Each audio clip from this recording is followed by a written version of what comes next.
Hello বন্ধুরা, কেমন আছো তোমরা সবাই? আশা করছি তোমরা অনেক ভালো আছো। বাতাসে এখন শীত শীত গন্ধ, কিন্তু সেভাবে এখনো ঠান্ডাটা জমে ওঠেনি। বিকেল 4টে নাগাদ মেঘ ঘন কালো অন্ধকার হয়ে উঠল। বৃষ্টি নামার জন্য পরিবেশটা অনেকটাই ঠান্ডা হয়ে উঠছিল।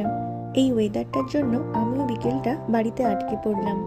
মাছগুলিকে খাবার দেওয়ার পর ঘন্টার পর ঘন্টা এদের দিকে তাকিয়ে বসেই থাকি।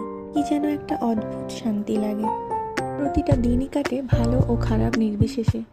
আমার বাড়ির এই কর্নারটিতে বসে সময় কাটাতে আমার খুবই ভালো লাগে। কোথায় যে সময়টা চলে যায় নিজেই বুঝে উঠতে পারি না। বৃষ্টির জন্য বাড়ির বাইরে বেরোতে পারিনি। বাড়িতে ছিল কিছু মুখরোচক, ওটাই খেতে খেতে সময়টা কাটাতে লাগলাম। তারপর দেখলাম ওটা প্রায় শেষেরই পথে। বাচ্চাদেরও এদিকে খুব খিদে পেয়ে গেছিল, ওদের জন্য করে নিলাম পাস্তা। ওরা পাস্তা খেতে ভীষণই ভালোবাসে, আর আমারও খুব পছন্দ পাস্তা, তাই ওদের জন্য পাস্তা বানালাম। খাবারটা বানানোর পর ওদেরকেও